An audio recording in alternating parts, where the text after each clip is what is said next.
The moment Linda pushed open the door to room 312, she heard Veronica's cold voice slicing through the hum of the ventilator. He's not coming back, doctor. It's cruel to keep him like this.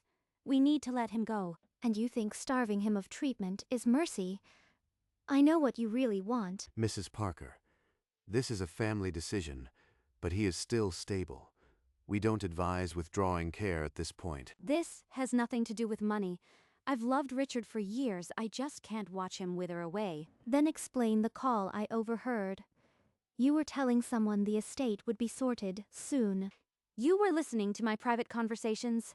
That's a lie. You are twisting my words. The doctor looked between them, uncomfortable, then quietly excused himself, leaving the two women alone. I am not leaving here tonight, and if you try anything, I'll be watching. I'll fight her with everything I have. Dad, I promise, she's not going to hurt you. After Veronica stormed out, the room fell into a heavy silence. Linda pulled her chair closer to the bed, her hand resting on her father's pale fingers. At midnight, the night nurse, Elena Vasquez, entered to check vitals. She paused when she saw Linda, her brown eyes cautious. It's hard when families don't agree. Some people see the patient, others see other things. What do you mean by that? Please, if you know something, I need to know. I shouldn't say more, just stay close. Some family members have been very persistent. Linda's heart tightened. She watched Elena leave, the nurse's cryptic warning, sinking in like a stone dropped into dark water around 2 in the morning. Linda stepped into the corridor to clear her head. A low voice echoed from the far end of the hall. Veronica stood near the vending machines, phone pressed to her ear, her back to Linda. The words were muffled but unmistakable. The estate will be settled soon. I've waited long enough. Just keep quiet and let nature take its course. So, it is about the estate. I need to see that will before she takes everything. Linda slipped out of the hospital before dawn, her mind seething with Veronica's words. The drive home was a blur. She pulled into the driveway of the family home, the familiar brick facade looking hollow in the pale morning light. Inside, the living room was too quiet. Linda went straight to her father's desk, the one place he kept private documents. She found the will in the bottom drawer, hidden beneath bank statements. Her fingers trembled as she opened it. To my wife Veronica, a life estate in the residence. She may not sell or encumber it. The remainder goes to my children. A life estate. She could stay, but never sell. That's why she's so desperate for his death. Then she found a crumpled notice. A debt collector demanding $40,000 from Veronica. The motive was crystal clear. She's drowning in debt. With Richard gone, she'd still have a roof, but no real money. No wonder she's pushing. Linda tucked the will and the notice into her bag. Time was running out. She needed to be back before Veronica returned. I have proof now. I won't let you take him from me. Back at the hospital, Linda found the door to room 312 slightly ajar. Inside, Veronica's whisper was sharp with impatience. Through the crack, she saw Veronica bent close, her lips at Richard's ear, her expression cold and calculating. What poison is she dripping into his ears now? The floorboard creaked. Veronica straightened, and in an instant, her face melted into a honeyed smile. Linda, dear, I was just sharing happy memories with Richard. The garden looks so beautiful this spring. Interesting time for a travelogue. Veronica's mask twitched for a split second. She swept past Linda, leaving a trail of expensive perfume and a chill in the air. Linda found Dr. Harris in the corridor and asked the question she had been dreading. I won't sugarcoat it. His organ function is declining. We're supporting him, but honestly, it could be days, not weeks. She'll try something the moment I am not here. I can't leave his side, not even for a minute. The night wore on. Only the ventilator's rhythmic hiss and the monitor's beep breaking the silence. Linda's eyes never left her father's motionless face. Close to midnight, Elena slipped in again for routine vitals. She hesitated, her expression more strained than before. I've been thinking about what I said earlier. She's been pushing for comfort measures every single night, very insistent. Comfort measures? You mean she's actually asked you to let him go? More than once, she said. He's suffered enough. She called prolonging treatment cruel. I've written it down. You have written records. Please, I need to see them. Keep your voice down. I can't just hand them over, but I've been documenting everything. Just then, a silhouette passed the door. Another night nurse making rounds. Elena's mouth snapped shut. Not here. Trust me, I am on your side, Linda. I'll show you when it's safe. There's a proof somewhere. I have to find a way to protect him with it. The next morning, the sharp click of heels announced Veronica. She swept in with Dr. Harris, her expression grimly triumphant. Linda, the family has agreed it's time to stop aggressive treatment. We're moving to comfort care only. What family? You haven't spoken to anyone but your creditors. I am his wife. That makes me his legal voice. Dr. Harris, please explain. Unfortunately, as next of kin, Mrs. Parker has the authority to make medical decisions if Richard can't. But he's not brain dead. He could still recover. You can't just starve him. The doctor looked away, uncomfortable, while Veronica's smile was a slash of cold victory. It's done. The morphine will keep him comfortable until the end. You should say goodbye. She has the law on her side. I need to find a way to stop her legally. Linda stood frozen, the weight of her powerlessness crushing her chest. She had to find something, fast. Linda followed Veronica into the corridor, her voice shaking but loud enough to echo off the linoleum walls. This isn't about his suffering. Veronica, it's about the money. You just want the estate without him. You don't know the whole picture. I have debts, yes. Richard knew. He would have wanted me provided for. $40,000 of personal debt. That's not family sacrifice. That's theft from a man on his deathbed. Veronica's composure shattered. Her jaw clenched, and her carefully constructed mask finally fell away. He promised me. He said I'd never be thrown out. Those debts are nothing compared to what I'm owed. You are admitting it. You are nothing but a vulture. You never loved him at all. Love doesn't pay the bills, Linda. You'll learn that the hard way. She turned on her heel and stalked toward the elevators, her heels clicking like final slaps. Now it's war, and I'll find a way to protect him, whatever it takes. As Linda stood seething in the empty corridor, a soft hand touched her shoulder. Elena Vasquez glanced up and down the hallway before leaning in. I heard what she said. She's more dangerous than you think. I have proof. Come with me. She led Linda to a small family consultation room, closing the door with a soft click. Elena pulled out her phone, scrolled through files, her finger trembling. She pressed play. Veronica's cold voice crackled through the tiny speaker. "He's just suffering, doctor. We need to let him go peacefully. The sooner the better." That's her. She's been pushing for that for weeks. You recorded it. I have more, but I can't risk her finding out. She could destroy everything if she knew I was documenting her pressure. Then we wait. I'll find a way to protect him. Can you trust me? I do. Just be careful. She has power here, and she's not going to stop. Linda nodded, feeling a faint pulse of hope beneath the fear. For the first time, she had tangible proof, but it wasn't enough. One recording won't strip her legal power.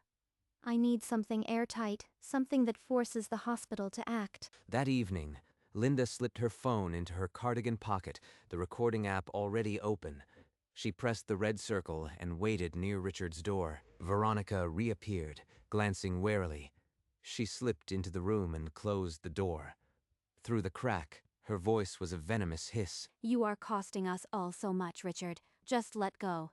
It's time. Linda's finger shook as she ended the recording. She ducked into an alcove, heart hammering.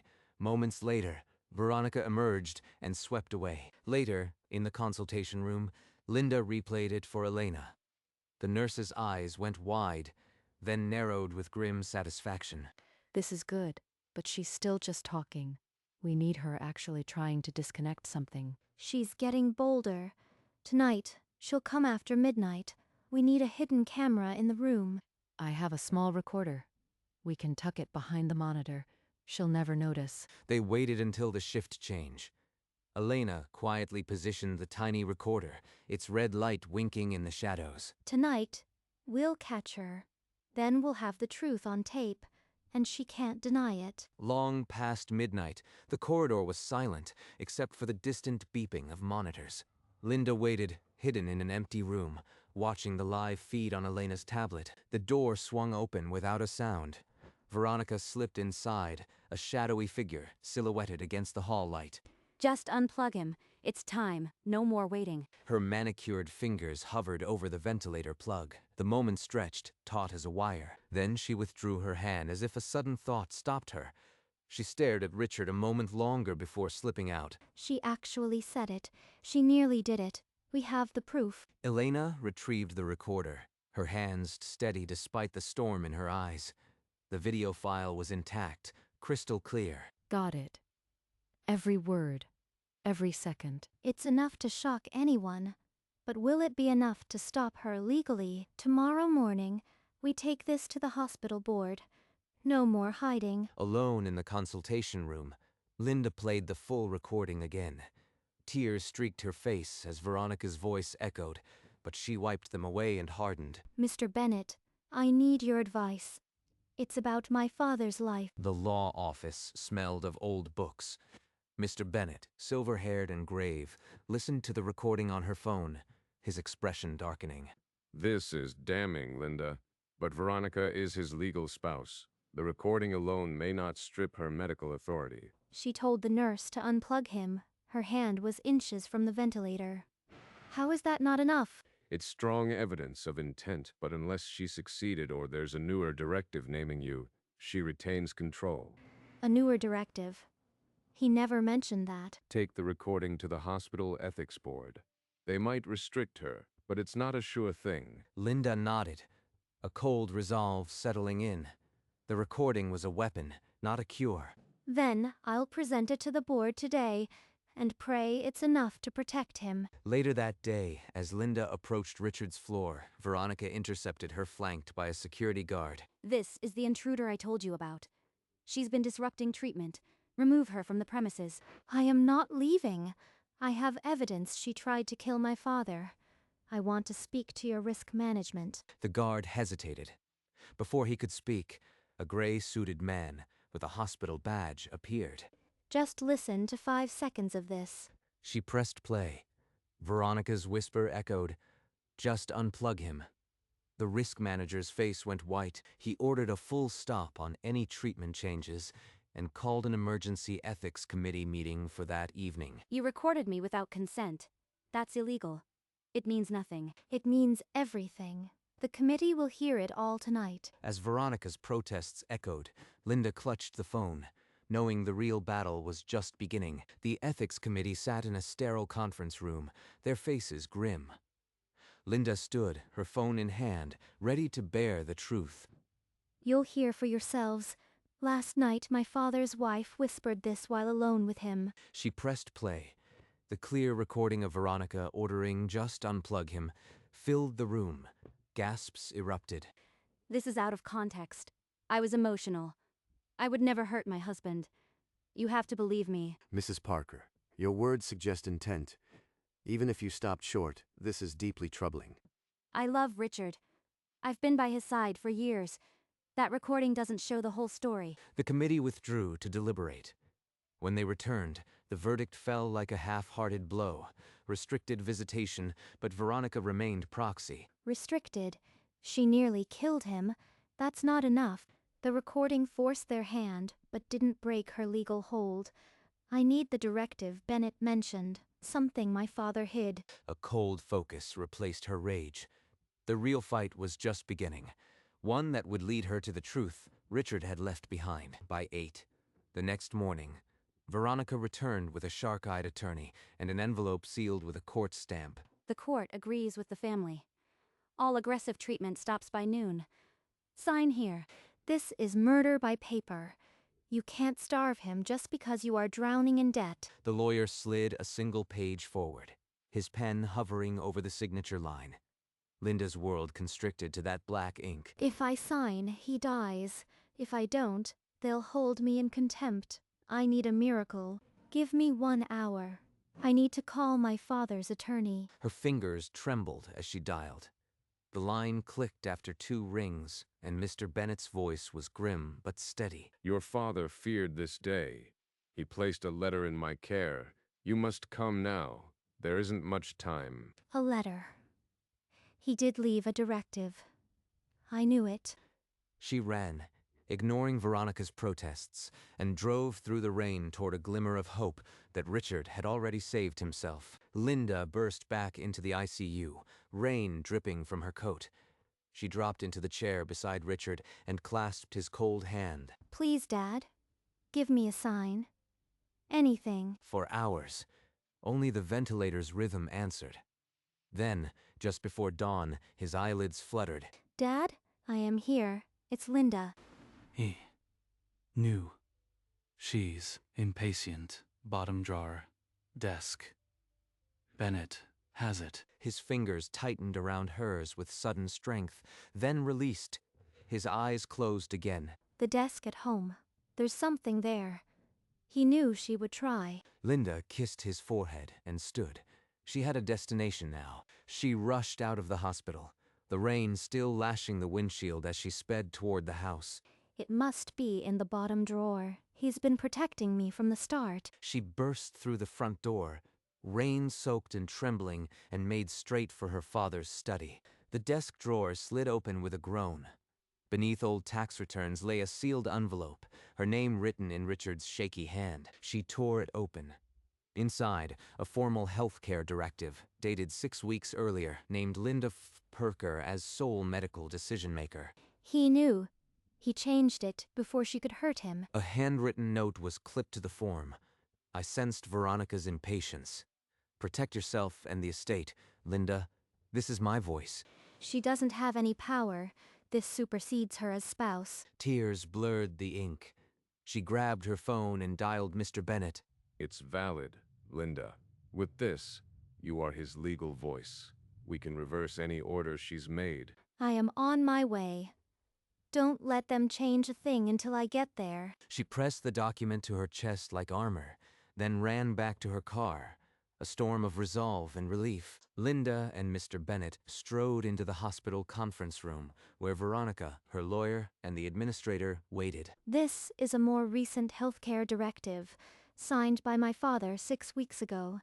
It names me as his sole medical decision-maker. The hospital legal counsel examined the signature, the notary seal, and the crisp date. He nodded to the administrator. This document supersedes any prior arrangement. Mrs. Veronica Parker is no longer authorized to make decisions for her husband. That's impossible. Richard was barely conscious. He couldn't have signed anything. It's forged. The signature matches our records, Mrs. Parker. The directive is valid. Effective immediately. Linda will direct all care. This is theft. The estate was supposed to provide for me. You can't do this. You tried to kill him. The estate was never yours to take. Now leave before I have you removed. Security opened the door. Veronica spat a final curse and stormed out, her heels echoing down the corridor. Linda sank into a chair, the weight of the battle sliding off her shoulders. For the first time, she truly held the power to save her father. Linda immediately ordered all supportive measures restored. The morphine drip was stopped, and nutrition resumed within the hour. Within 3 days, Richard's eyes opened with clarity. Color seeped back into his cheeks, and his voice, though weak, returned. Linda, you did it. I heard her. The night nurse. You stopped her. He was aware all along. He fought with everything he had left. Elena visited often, her secret finally a source of quiet pride. She'd protected him, and now she saw the reward. His vitals are strong. We can discharge him tomorrow with home care. The next morning, Linda pushed Richard's wheelchair through the lobby, as Elena waved from the nurse's station. Home again. Richard sat in his favorite chair by the window, the afternoon sun tracing the lines of his face. She's staying with a friend for now. But she'll come back. We'll need to face her together. Richard's gaze hardened with a strength Linda hadn't seen in years. The fight wasn't over, but he was ready. That afternoon, the front door opened. Veronica stepped inside, her heels hesitant for the first time. Richard, darling, you are home. I've been so worried. Don't. I heard everything. I changed my directive because I saw your impatience. You told the nurse to unplug me. She recorded it. I want you out now. Recorded? That's illegal. I was emotional. I didn't mean it. Love doesn't starve a man. The directive stands.